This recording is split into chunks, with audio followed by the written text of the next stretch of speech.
Hey everybody, it's Keena. I'm about 30 minutes late. I told some of y'all I'd be on here at 5, but my phone's about to die because I was on video chats all day from 8 o'clock this morning until about 4:30. So I had to let my phone charge a little bit, but I'm here. I'm ready. I am excited to talk about this. Give a few people some time to get on. So earlier this week, I did a little bit of a video to talk about self-made, and a couple people, wanted to know a little bit more about some things. And so I posted something by Angela Davis this week where she talks about third parties. And so I just kind of want to give a little bit of history about that. And so I'm really, really excited. So it's a lot that we can really learn from Mississippi. And I am just really, really excited to get it cracking with y'all to talk about Mississippi, because it's a lot to discuss. It's a whole lot to discuss. So let me know if y'all hearing me well. I usually wear a little mic here, but, when I get excited and get to clapping and shit, it take it out every single time.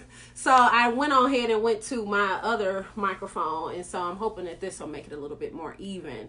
So anyway, so what we're going to talk about today is Mississippi, baby. We're about to talk about Mississippi. We're going to talk about the oppression that's in Mississippi and how the laws have been crafted to keep African Americans oppressed.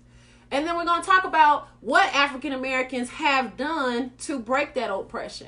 And I think some of y'all might actually be a little shocked about some of the history that I'm going to share today with that. So thanks everybody for, sticking in there with me. I'm about 30 minutes late, but we're going to go ahead and get to it. So I shared an article earlier this week about Mississippi not having been able to elect a black statewide representative since 1890. That was 129 years ago, bro. And so since 1890, Mississippi has never, ever been able to elect a statewide black candidate. And, that kind of is normal in a lot of states, right? But it's real jacked up in Mississippi because, y'all, Mississippi is almost 40% black and it's only 57% white. And therefore, Mississippi has the largest population of African Americans of any state in this union. A lot of people, I don't think, actually know that.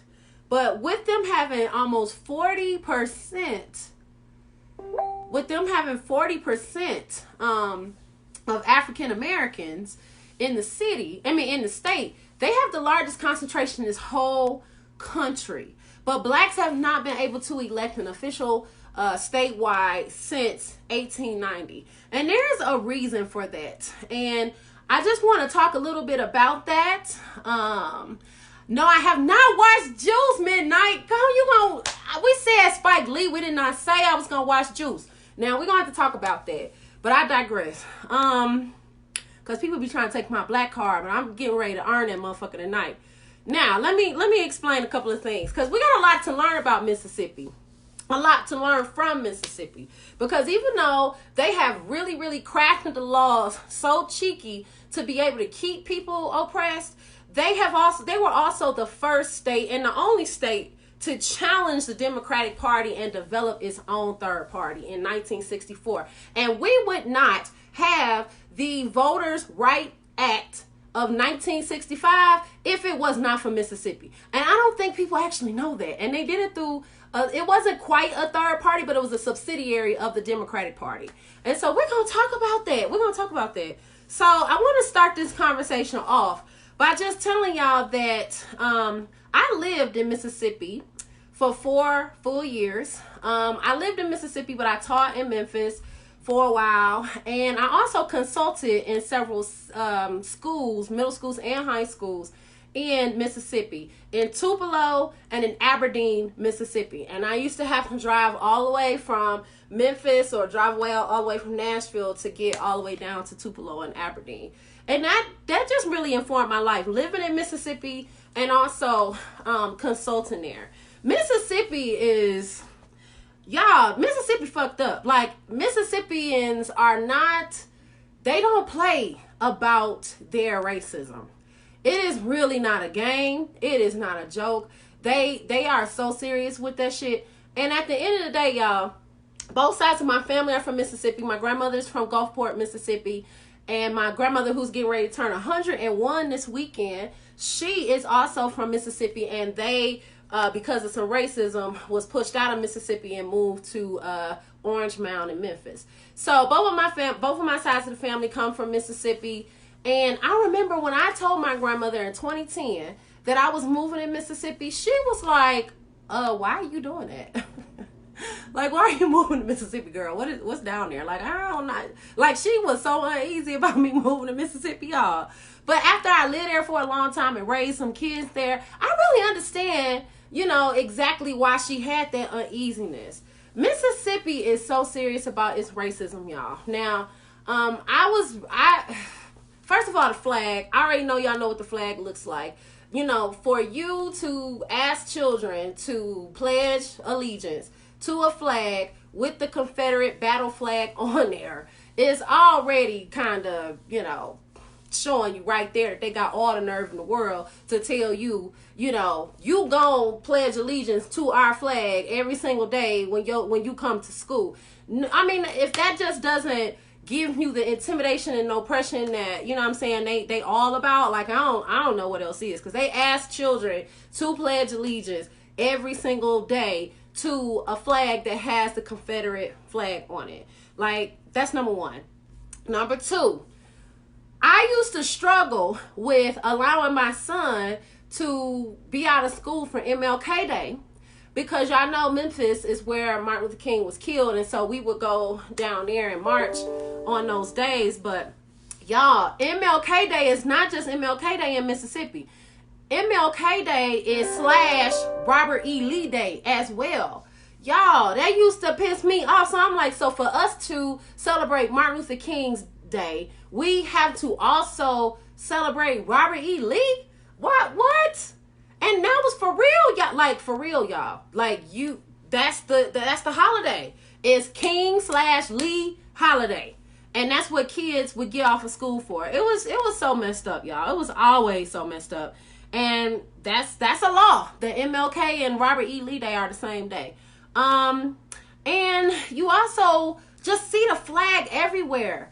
I had a neighbor who every day would get up and smoke cigarettes. And when I would be leaving to go to work, on his back wall was a huge ass Confederate flag in his dining room. Like, y'all, on trucks and flags on trucks, on clothing, tattoos.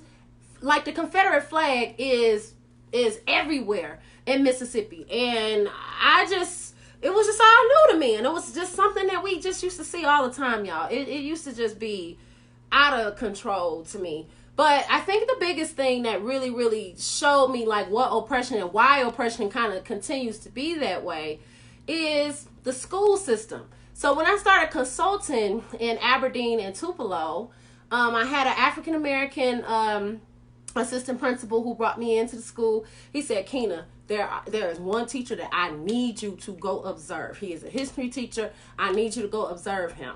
And I was like, okay, you know, no problem. So I went to the man's classroom. He already felt some kind of way about me being in there. But he was at one of those schools that was in a high-need urban place where it was mostly black children, about 40% black children. And he was the white teacher, and most of the teachers were white. And so it was real, like, that already kind of shakes me. Because even when I visit schools in different cities here now, Minneapolis, St. Louis, it's a lot of places where, you know, black teachers are very scarce, and you will see a lot of white teachers, inexperienced white teachers, literally in front of our children. And that just always gets to my core. And so I was already kind of on like 10 when I walked into this man's classroom. Y'all, he had the kids, now this is an 8th grade class, he had the class reading Two Tickets to Freedom, which is a story about a runaway slave, okay? This book, Lexile, is probably between 5th and 6th grade. These are 8th graders. And on top of them already reading a book that's 2 years behind, he's reading the whole book out loud.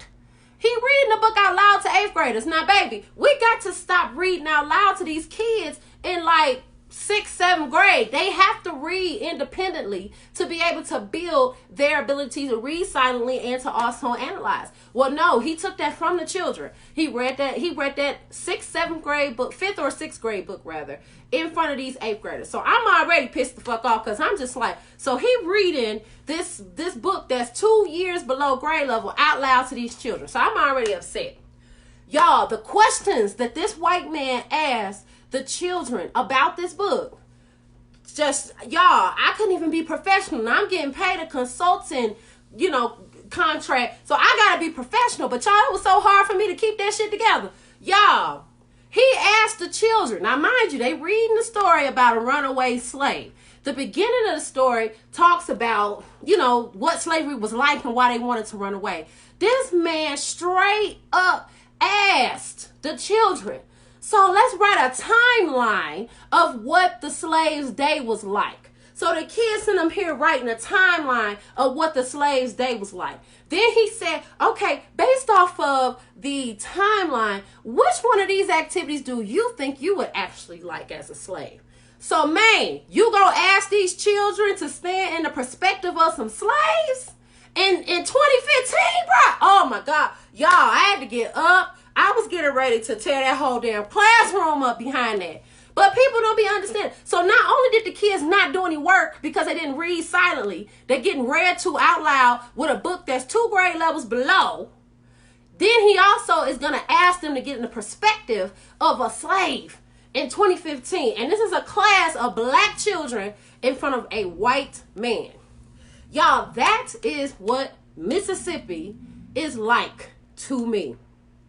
That white people have found a strong ass system to keep people oppressed in Mississippi. Now, how did they do that, you might be asking? Through the laws. Now, I have told y'all this is one of my favorite books to read. I'm going to do a book club through now with this book, The Color of Law. But if you do not really have a strong understanding of how the law has been used against our people to keep us oppressed, get this book and let's definitely talk about it, y'all. Because white people have a really strong system that they have put in place to keep us oppressed. Keep that 1,000, okay? So let's talk about the ways that they have done that to keep us oppressed. Now, in 1890, and I told y'all they haven't had an elected official in Mississippi that's been black since 1890. Let's talk about what happened in 1890. Now, I don't know how much history y'all know about Mississippi, but Mound Bayou was founded in 1887 by Isaiah Montgomery, a black man. And Isaiah Montgomery was able to buy a huge tract of land, and he was able to sublease it to African Americans. And therefore, Mound Bayou became the very first incorporated town in Mississippi by black people. And even if you go to Mississippi now, Mound Bayou is considered like a crown jewel because, you know what I'm saying, black people actually founded Mound Bayou. And so, people find a lot of pride in that. But also, since he was the man who incorporated the city, he became kind of the spokesperson for the city until they got all incorporated and all that. In 1890, the white people came together, the people, mayors and all that, they came together to talk about laws. And this was around the time that they were trying to really push segregation and try to get the black codes in place. And, this was right before Plessy versus Ferguson, which happened in Louisiana, which a lot of people don't know that. But in 1890 in Mississippi, this commission comes together to put some laws in place in Mississippi to determine if black people are going to be able to have a voice. Now, Isaiah Montgomery, who was the person who founded Mound Bayou in 1890, he came and said, I want black people to live separately from white people so that they can leave us the fuck alone. So we can sit up here and make money, so we can open our businesses, so we can do what we need to do. And y'all, this was before Booker T. Washington, because Booker T. Washington was 1895. We talking about 1890, okay? So this dude says, well, I want white people to stay out my town. How can I get black people to be separate from white people so we don't have to deal with this racism? So what he did was he voted for black people to be suppressed in terms of votes. He voted for black people to basically not vote legally and have to do literacy tests in order to vote, just because he wanted white people to leave him alone. Now, and leave his town alone. And because of that, Mount Bayou actually did, flourish. You had most of your black businessmen that came out of Mississippi lived in Mount Bayou. But the reason they was able to do that was because white people stayed out of there. The trade-off was, if we as black people choose not to vote, then y'all will leave us alone and not come in our town. And so that's what happened in 1890, y'all. Most people don't know it. Look it up. His name is Isaiah T. Montgomery, and he is the reason why black people didn't do it. And Frederick Douglass was so motherfucking mad at that dude. Frederick Douglass was like, hold up, player, like, what you talking about? You can't tell these folks that we ain't gonna vote, because if we ain't gonna vote, they still gonna, oppress us. They gonna do this, they gonna do that. Don't matter. Isaiah Montgomery put it in place, and that's what happened in 1890. And that is why Mississippi has not had a black elected official statewide since 1890, because it's in the law. Now let's talk about the law, what they put in the law at the time. One was the literacy test. Now, have y'all ever seen a literacy test before? I'm going to put it in the comments. Y'all, the literacy test was out of this world, because not only would they try to make sure you can read, they would put some of the most illogical questions on that motherfucker so that you couldn't pass the test. That's what they did to black people. And so until 1965 in Mississippi, you had to take a literacy test. You had to take a literacy test to be able to vote in Mississippi. That came in place in 1890 when Isaiah Montgomery, waived off their rights. What else came in place was gerrymandering. So let's talk about how the gerrymandering looked in the law in Mississippi, okay? By the Mississippi River, which a lot of it they call the Delta, you have a string of black cities that's intertwined with white cities around Jackson, Mississippi. Okay, you might have Vicksburg, you got a couple other places around there. There are 4 colleges in that little Delta region that's by Jackson, Mississippi. 3 of them are HBCUs. Okay, now let's talk about that. Instead of being able to really spread out from north to south, the districts, what they did in Mississippi was had all those black districts clumped into one district, so that black people only are the majority in one district. One. So even though we got 3 HBCUs, even though it's 70% African Americans in that stretch in the Congressional District 2 in Mississippi, all of the black people are in there. So how is that gerrymandering, Keena? Well, let me tell you. Instead of them splitting the vote like they did in North Carolina A&T, what they did was they diluted the vote, because they put everybody in the same place. All the black people in the same place. Girl, that is just about a beach, honey. Let me tell you. Because these white people, but they put that shit in place in 1890, and there was no law against gerrymandering to make them stop. So at the end of the day, that's how Mississippi got super gerrymandered. Where in 2019, 2020, we still fighting laws in Mississippi against these districts that they gerrymandered when they put these districts together. And so when you have the census, y'all already know. That's where your money come from. If you fill out the census and all that other kind of stuff, that's how they determine where the districts are going to lie. Well, in Mississippi, if y'all scaring everybody from turning that shit in, y'all ain't gonna get no money. Y'all ain't gonna get the district lines that you want. So that is the problem with Mississippi. Now, let me tell you some other unfair shit that Mississippi do, y'all. Did you know that in all of Mississippi, in any district, if the candidate does not get 50% of the vote, then instead of the people doing a runoff, they send those votes to the legislature, and the legislature votes on the candidate. Now, y'all got to learn what's going on, y'all.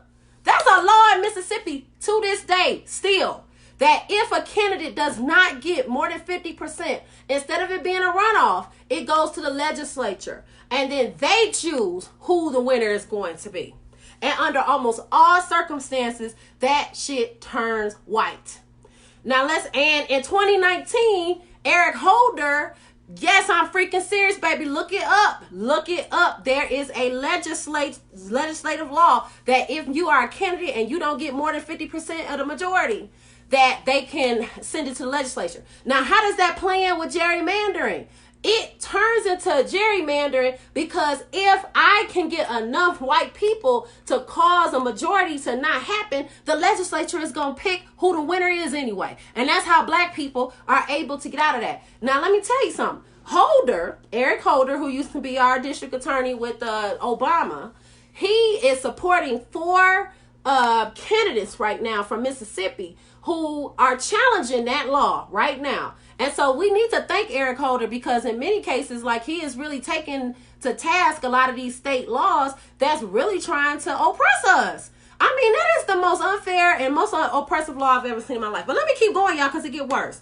Have y'all heard of at-large districts before? I think many of y'all have heard of at-large districts before, because a lot of our states do at-large districts. Well, what they do is when you're trying to have a congressman or something like that, instead of it being a single district and each vote counts in that single district, what they will do is clump and have an at-large person that comes on in there and gets elected. And so almost always they draw those districts enough where the at-large person is usually a white person to win. And they found that out in Georgia. They found that out in Alabama, and they actually fought those laws in 2015, 2016 to stop the at-large so they can start doing single vote districts. That's what we have to go to, y'all, but we not protecting our votes because we don't know this information. And this is what I keep trying to tell y'all, all right? Here's the last law that they put in place in 1890 that's still in effect. They put that felons are banned for life for certain offenses. So even though it's a big, huge push in America right now for, people who have done their time to get their rights back, in some states they're even trying to push for people who, are still in there and can vote. Like, it's some states that's pushing that. Oh, not in Mississippi, baby. They got a whole list of, like, crimes that you could not have committed. And if you committed any of those crimes, you are void from voting for the rest of your life. They put that in place in the 1890s, and nobody has challenged that yet. So we're talking about people who may have robbed somebody, served their 8 years, got out, they still can't vote. You may have carjacked somebody, did your 7 years of rehabilitation, got out, you still can't vote. Like, all of that shit is happening. The crimes are weak as fuck, for real. They weak as fuck. And they put them in place for life. So now we talking now, who gonna be affected by that, y'all? Black people are gonna be affected by that. So not only have you now gerrymandered most of the places these people live, but now you have also put these folks, in a situation that's mostly going to be African American in Mississippi that are no longer allowed to vote for the rest of their life. Those are all the laws that Mississippi put in place in 1890 when Isaiah Montgomery waived the right to vote freely. So, I know I done made y'all feel a certain way about all that kind of stuff because most people don't know all this information. But let me go ahead and tell you that even though we can learn from how oppression through the law is carried out in this country, let me tell you how Mississippi is the shining example of how you change that shit. So, we get all the way to 1963, okay? 1963. Some of y'all know that one of my favorite activists is Medgar Evers. I'm not going to spend a lot of time because I already been going too long, so I ain't going to talk too much about Medgar Evers, but that man was bad, okay? Now, Medgar Evers, who was born and raised in Mississippi, fought for this country, is now buried in Arlington National Cemetery. Like, he was a decorated soldier. He comes back to Mississippi and is not allowed to vote. And so that's kind of a problem, right? I have given my life, I have risked my life, and y'all gonna tell me I can't vote? I can't have a decision on the things that I want as a citizen? He had a fundamental problem with that and went straight into activism. And so Emmett Till, he helped with that. What's that man? James Meredith at Mississippi, Ole Miss. He supported him all the way to when he was actually enrolled in that school. That man did field work for the NAACP. He was the secretary for the NAACP after a while. Medgar Evers was bad, but he was not playing, and he was okay with putting his life on the line for that, okay? Because he like, I'm not going to put my life on the line, and y'all tell me I can't vote. He had a whole problem with that. So, in 1963, they getting ready to have a governor election in Mississippi. And he said, listen, y'all, at what point we gonna tell them we ain't gonna put up with this shit no more? Look, we are gonna boycott their businesses if they tell us we can't we can't register. We're gonna, we gonna make sure that everybody is, going to these things and being protected and blah, blah. They started teaching them all the nonviolent strategies so that if somebody try to whip their ass at the registration place, that, it'll get to big news because they didn't attack the unarmed person. You know what I'm saying? Like all those nonviolent tactics that Martin Luther King used to try to do. So he taught everybody how to start doing that in Mississippi, and it started getting big. So right before the primary, they killed Medgar Evers in 1963. June 12th, 1963 was when he was killed. And y'all, I'm going to tell y'all the whole story of Medgar Evers if you care about it. I won't do it today, but y'all really need to know about how Mississippi really was unfair to that man in that whole, like, they had fingerprints on the gun. They had the gun. They had so much, they just had everything to convict Byron D. LeBeck. And he was able to get off twice. And why was he able to get off twice? Because the jury was all white. And why was the jury all white in Mississippi? Because they didn't let black people register to vote. And how can you be able to sit on a jury if you can vote? So that's why they was able to continue to, oppress black people. But I digress. So they have the primary right after his death. And they would not allow black people to vote in that gubernatorial primary. So Fannie Lou Hamer, Ella Baker, and Bob Moss, who were all big activists around the world, but Fannie Lou Hamer was from Mississippi. They all said, okay, we're gonna put our own ballot out with the same candidates, and we're gonna see if people gonna vote. 80,000 African Americans voted on that ballot. It was called the Freedom Ballot. Okay, so they took that momentum and they said, well, we're gonna put our own party together. They called the party the Mississippi Freedom Democratic Party, MFPD.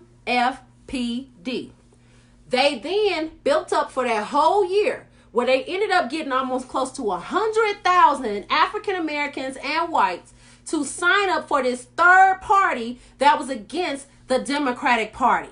Okay? So when the Democratic Party started voting for president in 1964, which Lyndon B. Johnson was in that primary, what they decided to do was have their own convention. So you know how the Democrats now and the Republicans gonna have their own convention? They had a convention for their third party and said, this is the person we want to represent us. Here are the delegates. So they voted for delegates in August 1964, and then they got a charter bus and they took those delegates down to the DNC and protested that because this DNC does not allow us to vote and allow segregation to happen in the voting polls, that we are a third party and this is who we are going to seat. And they fought against Lyndon B. Johnson to be seated at that DNC convention. And it got to the point where Fannie Lou Hamer pushed these folks, the DNC, the Democratic National Convention. She sat down at the DNC and made a passionate speech about why they cannot continue to stop this, this oppression against people in the South. And so Lyndon B. Johnson orchestrated a compromise where they said, okay, out of the 6 delegates in Mississippi, we will give you 2 seats. And then we're going to also make it a law that you cannot use a person's race to hold them from the polls. Guess what that law became, y'all? The Voting Rights Act of 1965. So you cannot tell me that the people do not have the power to be able to turn some things around. In the people, if we can come together within the people, we have the power to be able to shut some shit down. And we not doing it because we still giving our votes to motherfuckers that we know their name and we like them and they might have a black friend. And we just want to go ahead and get them that vote. But I'm going to try to tell y'all that laws have been changed because of black third parties. There have been all kinds of laws that's been enacted to stop racism. We will still have racism possibly if a person like Fannie Lou Hamer and a person like Ella Baker didn't step up and say, we're going to start our own party then. Since you don't want to listen to it, we're going to force you to listen to it. Like, I'm trying to figure out why that's not going to work in 2020. Now, Angela Davis talks about a third party and what we need to do as black people to push a third party. I told y'all how I felt about Bernie Sanders. I know he got a problem with African Americans. I know he don't have the vocabulary to talk about racism. And I know he thinks that trickle down works, where if everybody gets equality, that means black people get it too. And we already know that there are laws in place. Get this book, The Color of Law, so you know what those laws are. There are laws in place to make sure that even if white people do get something, and we do have legislation that's for everybody and ideally would work for everybody, it's usually not going to work for us because they have laws in place to keep us from the money. So at the end of the day, Bernie Sanders has that problem with African Americans, and I don't argue about that. I done told y'all that he got a problem with African Americans, and he don't have the vocabulary to talk about it. However, we have all seen in the last couple of weeks that these primaries have easily gone to Biden. And Biden has not offered us a motherfucking thing, child. He ain't offering us no legislation. He don't believe in reparations.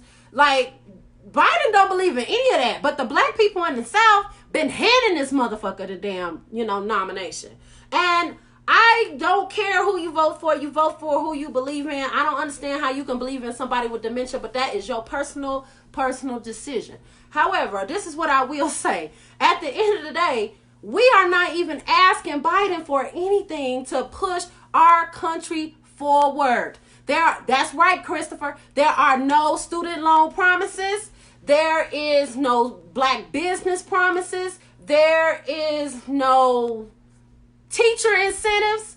I mean, this man ain't even trying to say, hey, because he act like he wants to have a platform for education. Peep that now, because his wife used to be a librarian or teacher or something. And so now he want to have a platform for education. And he got everything in these supposed, things he's proposing for education, except incentives for African Americans. And thus, we continue in schools to have a lot of white people in front of black children. Like what I was telling y'all about in Mississippi. I see it in charter schools here all the time. Why not put incentives in place to say, if you are African American, if you're Latinx, if you are a person who is of color, you want to teach in a place of color, even if it's high needs or not, we need to make sure children are exposed to teachers of color. So what can we do?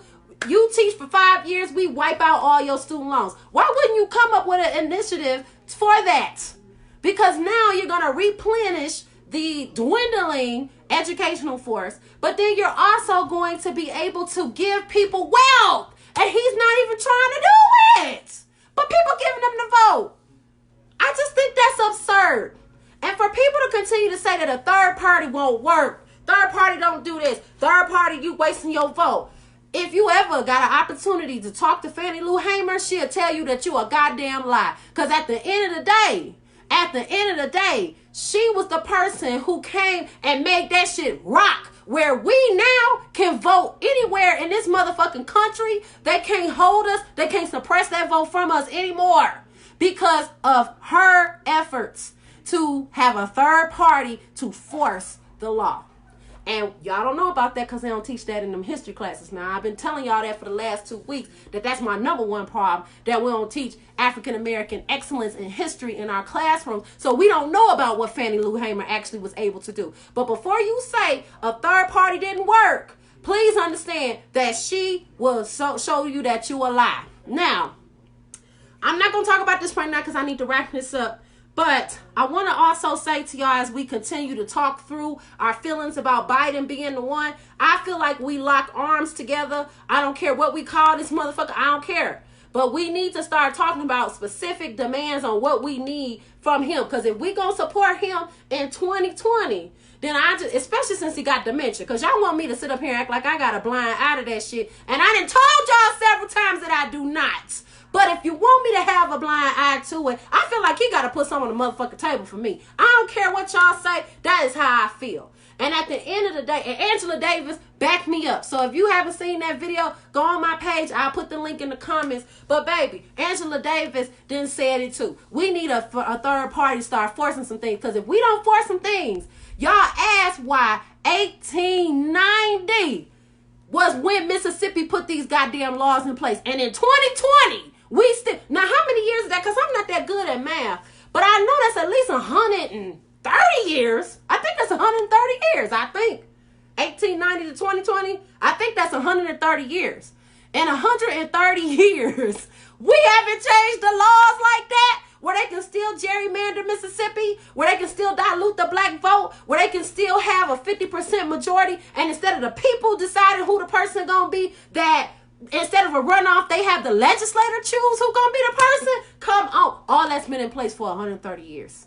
And we have not been able to do shit about that. We still have all of the things in the 13th that Michelle Alexander told you about in the 13th. That shit's still riding, y'all, since 1866.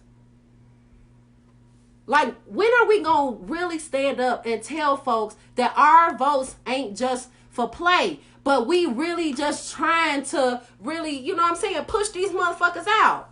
I just don't understand what's wrong with African Americans and why we can't just, I do know what's wrong with black people, and I'm not, that's a story for a different day. But at the end of the day, we need to lock arms, and we need to do some of the things that our people in the past have been able to do so that we can get some real freedom for our children. Because it's not really going to affect us, y'all. It's going to affect our children and their children. And if we cannot build wealth, understand that most of these white people in America are rich because of inheritance, because their parents had good, insurance policies, because their parents were business people and was able to pass that business on to them. That is why most white people are rich.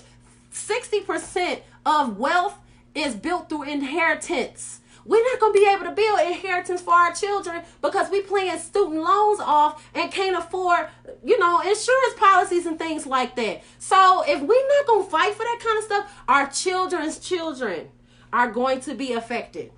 And at what point do we say, nah, bitch, not on my watch? I'm just waiting for that day. I'm going to leave it at that. Look at the Angela Davis thing. I saw somebody say Keena for president. I think that was you, Chris. I ain't running for no damn no president because you can't smoke weed no more. You can't have no wine when you want to. They take your life away. So I ain't running for no stuff. But I can sit up here and be on the sidelines and tell y'all the truth so that we can make sure we educated and doing what we need to do in these streets. So I appreciate all of y'all listening and giving me this feedback. If you have any questions, let me know. I'm going to put the literacy test example in the comments. I'm going to put, also, I'm going to put the documentary by Henry Louis Gates called The African Americans, Many Rivers to Cross. He has an episode, now it's a huge docuseries. It's like 6 episodes, and it's on YouTube.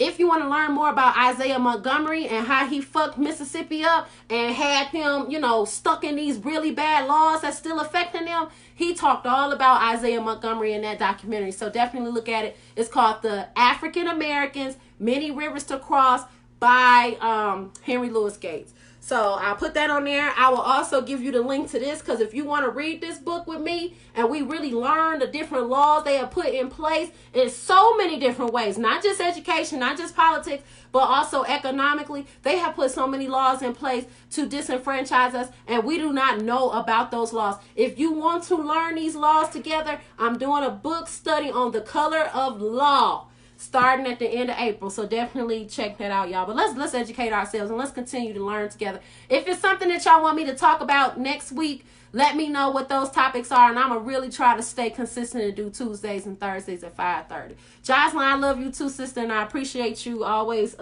keeping me supported and feeling like I'm telling the people what I need to tell them. So, all right, peace out, y'all. Have a great weekend, and stay away from the Rona. Keep your kids from playing at the park. I saw something out yesterday on Facebook where one of my friends was saying that the kids was at the park and the parents was letting them be on the jungle gym and all that other kind of stuff, and I just don't understand how people are just still playing with this disease. I really don't understand. And personally, I need my eyebrows done. I ain't had my nails done in a month, which is really not like me. I need this to wrap up, y'all. I really do need this to wrap up. And it's just not, because people keep taking their kids outside to play. They said that we got to stay at home lockdown, and people are still taking their kids to the park and playing tag and shit. So stay safe, y'all.